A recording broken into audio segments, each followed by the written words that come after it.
तो उसके बाद आप तैयारी किसकी करोगे? तो जो भी बैच आप लेना चाहते हो 40% का डिस्काउंट बहुत रेयरेस्ट आता है हमारे पास, क्योंकि बैच ही बहुत सस्ते होते हैं तो 20% का डिस्काउंट लेके आते हैं। तो 40% का डिस्काउंट में आप इसे बहुत आसानी से क्या कर सकते हैं, अवेल कर सकते हैं। तो 40% का डिस्काउंट रहेगा 15 अगस्त की रात 11:59 तक का, ठीक है ना? तो आप इसको गेन कर सकते हैं। जो बच्चा कह रहा है मैम पैड फ्री कर दीजिए, तो पैड हमने फ्री में पढ़ाया हुआ है आज से 3 साल पहले, आप उस वाले को देख सकते हैं, कोई दिक्कत नहीं है ना? उसको आप देख सकते हैं। और 40% के डिस्काउंट के बाद तो पैड आपके लिए ऑलमोस्ट फ्री ही हो जाता है। 399 में 40% डिस्काउंट कर लीजिए, देन व्हाट इज व्हाट, है ना? आ जाइए। तो तैयार हैं आप सभी? एक बार बोलिए फटाफट से यस मैम, एक बार फटाफट से कह दें। कल ये स्क्रीनशॉट इसका ले लें सभी मेरे प्यारे छोटे बहन भाई।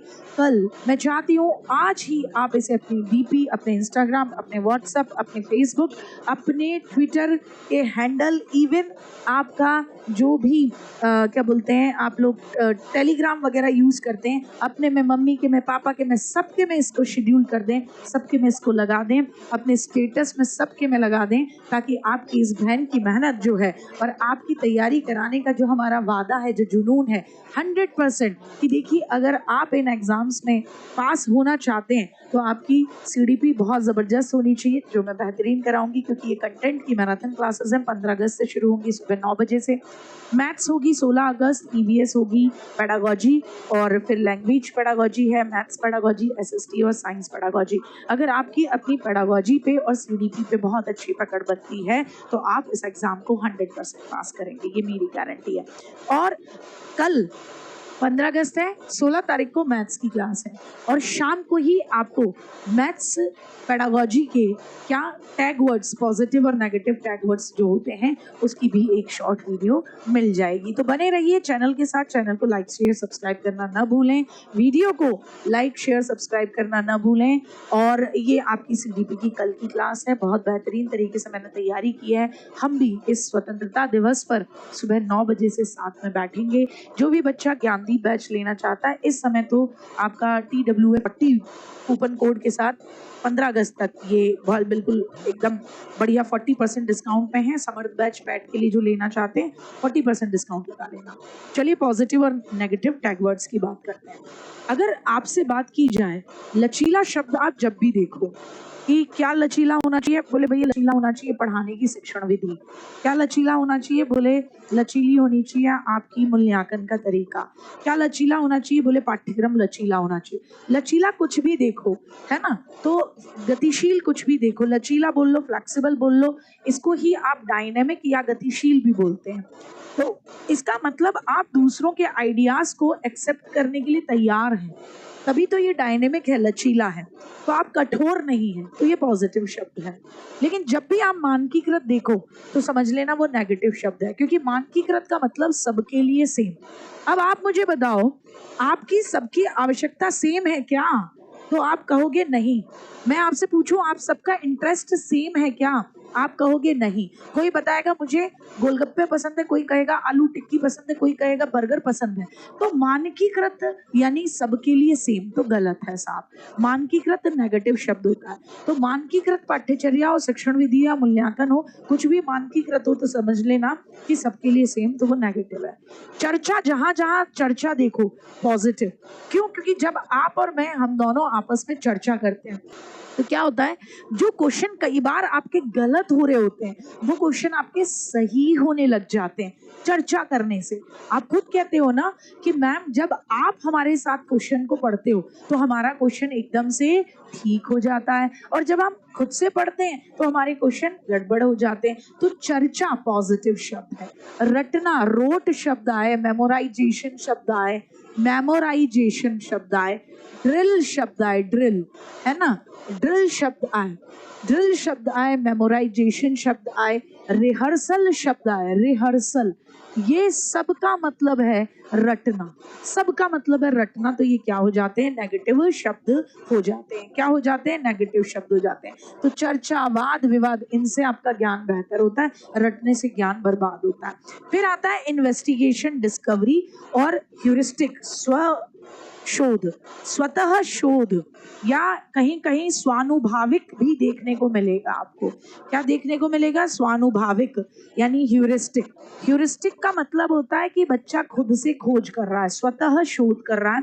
स्वानुभाविक अपने अनुभव से, स्व यानी खुद, अनुभविक यानी अपने अनुभव से वो चीजों को प्राप्त कर रहा है। तो खोज के प्राप्त कर रहा है, रचनावाद को सपोर्ट कर रहा है। तो जब बच्चा अपने अनुभवों से सीखता है तो वो बहुत पॉजिटिव है। आपको याद होगा मैंने इंस्टाग्राम पे ये वाली वीडियो ये एक बनाई थी, है ना, ये एक वीडियो बनाई थी मैंने इंस्टाग्राम पे। आपने देखा होगा कि वो वायरल जो बच्चा है या वो जो अंग्रेजी में बोलता है और 3rd क्लास में पढ़ता है, घर में कोई अंग्रेजी नहीं जानता लेकिन फर्राटेदार अंग्रेजी बोलता है, ठीक है ना। कैसे बोलता है? ह्यूरिस्टिक मेथड, इन्वेस्टिगेशन, डिस्कवरी से, स्वतः स्वानुभाविक खुद के अनुभव से, स्वतः शोध कर करके वो जहाँ काम करता है उसको अंग्रेजी में बोलना पड़ेगा।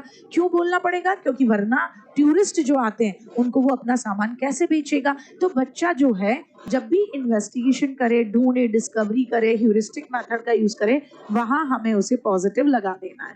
फिर जब भी कभी केवल शब्द देखो कि हमें केवल और केवल, है ना, जैसे मैं बोलूं कि आपको ना केवल और केवल मेरी बात सुननी चाहिए, तो गलत।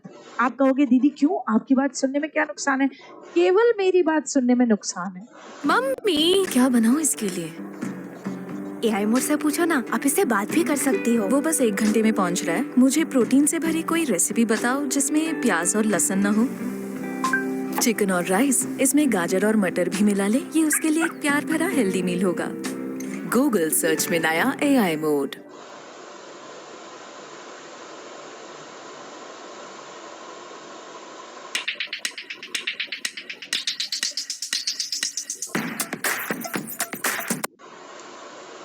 की बात सुनने में नुकसान है। आपको मेरे साथ साथ अपने बाकी टीचर्स की भी बात सुननी होगी। आपको मेरे साथ साथ अपनी खुद की भी मन की बात सुननी होगी कि इस क्वेश्चन को मुझे कैसे करना है, क्या करना है, क्या मुझे इसको पढ़ना है या नहीं पढ़ना है। तो कुल मिलाकर जब भी केवल शब्द देखो तो वो नेगेटिव। जैसे जब हमने क्वेश्चन आंसर सॉल्व किए तो क्वेश्चन आता था हमारा एक की, है ना, समावेशी शिक्षा केवल दृष्टिबाधित बच्चों को शामिल करती है, केवल दिव्यांग बच्चों को शामिल करती है, काट तो नेगेटिव हो जाता है। तो बच्चे को खोज करने के अवसर देते हो, पॉजिटिव है। केवल शब्द किसी एक पक्ष को बताता है तो वो नेगेटिव होगा, क्योंकि केवल का मतलब केवल एक हिस्सा, पूरा नहीं। आ जाओ, लोकतांत्रिक, डेमोक्रेटिक, पॉजिटिव है। क्यों? क्योंकि लोकतांत्रिक होगी तो हर बच्चा क्लास में शामिल होगा। गुड मॉर्निंग, राधे राधे, हर बच्चा क्लास का हिस्सा होगा। लेकिन अगर हम क्लासिफिकेशन कर रहे हैं, लेबलिंग कर रहे हैं, नामीकरण कर रहे हैं, तो ये गलत है। लेबलिंग इसका मतलब क्या? किसी को बोल दिया ये तो बहुत तेज बच्चा है, ये कमजोर है, ये तो गधा है। तो लेबलिंग करना, बच्चों के ग्रुप बना देना योग्यता के बेसिस पर, वो गलत है। आपको लगता है नंबर जिसके अच्छे आ रहे हैं वही लाइफ में कुछ कर पाएगा? बोले नहीं। क्यों? क्योंकि मेरे ऐसे तमाम स्टूडेंट्स थे जिनको मैंने आज से 10-15 साल पहले पढ़ाया था। कुछ अभी, एक तो रैपर है यार इटली में, और इटली का कोई बहुत बड़ा रैपर है, लंबरगिनी में उसके साथ में, है ना, बढ़िया तरीके से गाने बनाता है वो बच्चा। और उस स्कूल टाइम में आप उसको देखोगे, इंग्लिश टीचर उसके कान पकड़ के उसको रूम के बाहर निकाल देता था, ठीक है ना। तो लाइफ में आपको लेबलिंग नहीं करनी। क्यों? क्योंकि बच्चे का कॉन्फिडेंस डाउन हो जाता है जब हम लेबलिंग कर देते हैं। तो याद रखना, लेबलिंग क्यों गलत होता है? क्योंकि एक स्टेटमेंट आता है, याद है मेरी सारी सीरीज जो बनाई हुई है मैंने, प्लेलिस्ट, वो किस किस ने देखी है ईमानदारी से? तो टीचर की बच्चे के प्रति एक्सपेक्टेशन मायने रखती है या नहीं रखती है? बताओ। टीचर की बच्चे के प्रति अपेक्षाएं बच्चे के लिए मायने रखती हैं या नहीं? हाँ या ना में जवाब बताओ, हाँ या ना में जवाब बताओ। मेरी आपके लिए क्या एक्सपेक्टेशन है, मायने रखती है या नहीं रखती? जल्दी बताओ, जल्दी बताओ। हाँ, किसी को कम नहीं समझना, बिल्कुल बिल्कुल किसी को नहीं कम समझना। जल्दी बताओ, मेरी आपके लिए क्या एक्सपेक्टेशन है, मायने रखती है या नहीं रखती है? अरे बताओ तो। अरे सारी सीरीज देखी है, क्वेश्चंस मैंने आपको बताए, मायने रखती है ना? हाँ हाँ हाँ हाँ। अगर आप जब ये देखते हो कि दीदी यार दम से लगी रहती हैं, दीदी मतलब हम जो बोल देते हैं, हमने कहा दीदी पॉजिटिव नेगेटिव टैग वर्ड्स एक बार और बता दो, दीदी बाकी सब्जेक्ट्स के भी टैग वर्ड्स बता देना, ये बता दो वो बता दो, दीदी चली आती है। तो टीचर दीदी को एक्सपेक्टेशन है कि हम टॉप करेंगे। तो जब टीचर की एक्सपेक्टेशन बच्चे में होती है तो बच्चा अपने आप ये महसूस करता है कि मैं इस काम को कर सकता हूँ। और टीचर अगर लेबल कर देगा कि तू गधा है तो फिर बच्चे की एक्सपेक्टेशन डाउन हो जाएंगी। इसीलिए टीचर की अपेक्षाएं मैटर करती हैं। इसलिए टीचर को कभी लेबल नहीं करना, कभी बच्चों का नाम नहीं बिगाड़ना, कुछ नहीं करना। ग्रुप में डिस्कशन बहुत अच्छी बात है। हम जब ग्रुप में डिस्कशन करते हैं तो कितना अच्छा सीखते हैं, बहुत बेहतरीन सीखते हैं, आपस में बातें करते हैं, जबरदस्त तरीके से एकदम चीजें करते हैं। क्षमता समूह, अगर मैं आपकी कैपेबिलिटी के बेसिस पे आपके ग्रुप बना दूं कि अरे ये तो पढ़ने में अच्छे ही नहीं है, इनका एक अलग ग्रुप बना दूं, अच्छा अच्छा अच्छा ये आद्या वाद्या ये जो है और बहुत जो जोरदार बालक है इनका एक अलग ग्रुप बना दूं, तो क्षमता के बेसिस पे मैं ग्रुप बना रही हूँ। तो इसका मतलब है ना, मैं क्या कर रही हूँ, बहुत बड़ा गुनाह कर रही हूँ। क्यों गुनाह कर रही हूँ? क्योंकि ये ग्रुप ना होमोजीनियस ग्रुप है, यानी सेम तरीके के बच्चे हैं। तो जब सेम तरीके के बच्चे होंगे ना तो कोई भी कुछ भी नया नहीं सीख पाएगा। और क्षमता के आधार पर बच्चे को सिखाना सबसे गलत होता है। तो बच्चों को ग्रुप में सीखने के मौके दो, लेकिन बुद्धि या क्षमता के बेसिस पर उनके ग्रुप मत बनाओ। होमोजीनियस ग्रुप नेगेटिव होते हैं, हमेशा हेट्रोजीनियस ग्रुप बनाओ। हेट्रोजीनियस यानी अलग अलग क्षमताओं वाले बच्चे। जिसको भी कोई भी मुझसे बात करनी है, नंबर ये है 9711449696। इस पे आराम से कॉल करना, वॉइस मैसेज करना व्हाट्सएप पे, मैं रिप्लाई कर दूंगी, ठीक है ना, बिल्कुल आराम से, ठीक है ना, समझ गए ना। तो ग्रुप कैसा होना चाहिए, होमोजीनियस या हेट्रोजीनियस? होमोजीनियस नहीं होना चाहिए, होमोजीनियस नहीं होना चाहिए। होमोजीनियस में नुकसान क्या होता है? होमोजीनियस का नुकसान है सब एक ही तरीके के हैं, तो कोई किसी से कुछ नहीं सीखेगा। तो ग्रुप कैसे होने चाहिए? हेट्रोजीनियस। बेटा मेरी भी आपसे मनीषा एक हाथ जोड़ के रिक्वेस्ट है कि आप ऑलरेडी एक बार डालो arts and teaching skills by Gargi ma'am Bihar estate. आपको मेरी ऐसी जबरदस्त क्लास न मिले उसके अंदर देखने के लिए तो आप मेरा नाम बदल देना, और आपको उस क्लास को देख के ना समझ में आ जाए तो भी आप मेरा नाम बदल देना कि ऐ दीदी नहीं किया अच्छे से। तो आप जो रिक्वेस्ट कर रहे हो ना, उस रिक्वेस्ट को बहुत पहले सुन के मैंने अपने बच्चों के लिए ऑलरेडी बनाया हुआ है। आज फिर कोलैबोरेटिव लर्निंग पॉजिटिव होता है। क्यों? जब हम सहयोग से अधिगम करते हैं तो हम बहुत जबरदस्त सीखते हैं।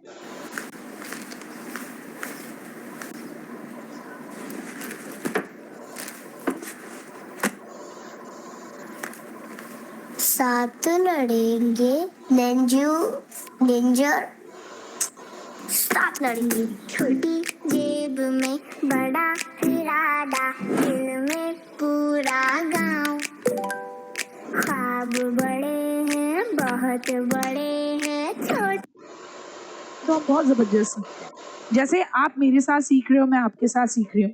जब हम एक दूसरे के सहयोग से सीखते हैं तो बहुत जबरदस्त सीखते हैं। क्यों?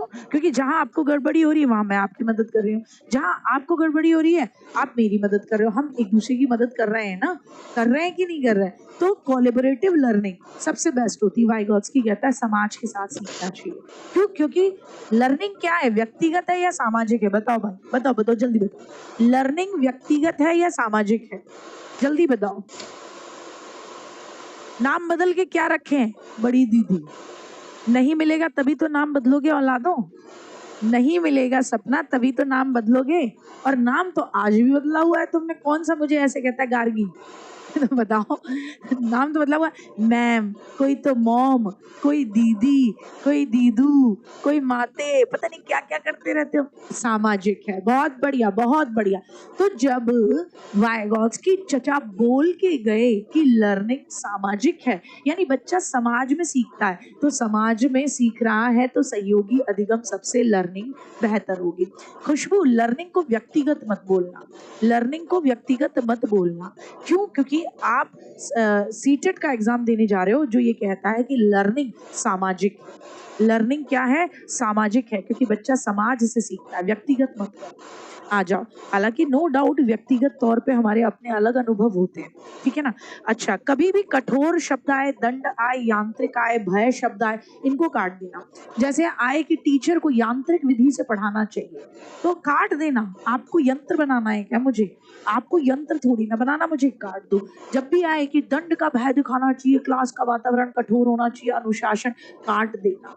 इसको एकदम से ऐसे काट देना कि बिल्कुल बुम, क्योंकि अभ्यास हो गया, ड्रिल हो गया, इसका मतलब बिना सोचे समझे, वो वाला एग्जाम्पल था ना, यस साहब ये करना, तो ये क्या हो जाता है, गलत हो जाता है।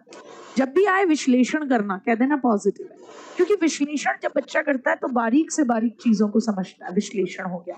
जब भी आए स्मरण, रिमेम्बरेंस, मेमोराइजेशन शब्द यानी रट्टा मारना, ये नेगेटिव हो जाता है। तो विश्लेषण यानी आप एक एक बारीकी के बारे में क्या कर रहे हो, देख रहे हो कि कैसे करना है, क्या नहीं करना, तो उसको हम क्या कहते हैं, उसको हम कहते हैं विश्लेषण। तो वो पॉजिटिव हो जाता है। जिसको जो भी डाउट है मुझे कॉल कर ले 9711449696 पे, वहां आपका हर डाउट, कौन सा बैच, कितना परसेंट, सब हो जाएगा। क्रिटिकल थिंकिंग या लॉजिकल थिंकिंग या तार्किक चिंतन बहुत पॉजिटिव शब्द है। क्यों? क्योंकि मैं आपको किसी भी चीज के अच्छे और बुरे दोनों पहलुओं को समझकर निर्णय लेने की बात कर रही हूँ। मतलब मैं क्या कह रही हूँ कि बच्चा जो है पहले पॉजिटिव और नेगेटिव दोनों पक्षों को समझे और फिर निर्णय ले, तो इसे बोलते हैं क्रिटिकल थिंकिंग, है ना। Analysis, critical thinking, problem solving, hypothetical thinking, reasoning, ये सब पॉजिटिव है। क्यों? और स्पेशली क्रिटिकल थिंकिंग क्यों पॉजिटिव है कि आप तुरंत किसी उस पे सॉल्यूशन पे नहीं कूद जा रहे, आप क्या कर रहे हो, किसी भी चीज के पॉजिटिव नेगेटिव दोनों पहलुओं को समझकर फिर कोई डिसीजन ले रहे हो। लेकिन जब भी ड्रिल, प्रैक्टिस, ये शब्द आए तो इसका मतलब आप सिर्फ रट रहे हो, कुछ भी दिमाग में नहीं लगा रहे, बिना सोचे समझे बस बार बार अभ्यास कर रहे हो, तो वो नेगेटिव हो जाता है। करके सीखना, हैंड ऑन एक्सपीरियंसेस पॉजिटिव है। करके सीखना यानी आप खुद से कर रहे हो, अपने हाथों से कर रहे हो, तो आपके अनुभव लॉन्ग लास्टिंग होंगे। क्या होंगे? लॉन्ग लास्टिंग होंगे। ठीक है ना, ठीक है ना, क्या होंगे? लॉन्ग लास्टिंग होंगे। तो एक्सपीरियंसेस कैसे होने चाहिए? लॉन्ग लास्टिंग होने चाहिए। बच्चे का अनुभव कैसा होना चाहिए? हमेशा बना रहे, ऐसा होना चाहिए। तो आप उसको करके सीखने के मौके दीजिए, तो ये क्या हो जाएगा? पॉजिटिव। जब भी आप देखो रिप्रोडक्शन, पुनरुत्पाद, नेगेटिव शब्द होता है। हमेशा मैंने आपको बताया, जब भी हम क्वेश्चन करते हैं तो पुनरुत्पाद नेगेटिव शब्द है कि ज्ञान को ज्यों का त्यों रिप्रोड्यूस कर देना, तो बच्चा मान लेगा टीचर की महारत ही है। गलत। अगर टीचर ने जो बताया बच्चा एज इट इज बोल दे रहा है, तो अपना क्या जोड़ा, रट के आया है। तो पुनरुत्पाद, रिप्रोड्यूस, जहां पे भी शब्द देखो काट देना, क्योंकि टीचर द्वारा सिखाई गई बात को बिना अपने शब्दों में ज्यों का त्यों पुनरुत्पाद करना, ये नेगेटिव शब्द है। जब भी आप देखो बच्चे ने सहज सिद्धांत बनाए, बच्चे ने गलतियां करी हैं, बच्चे ने नेव थ्योरी, नेव का मतलब भी होता है सहज सिद्धांत, यानी बच्चे ने अपने अनुभव के आधार पर एक समझ बनाई हुई है, पॉजिटिव होगा।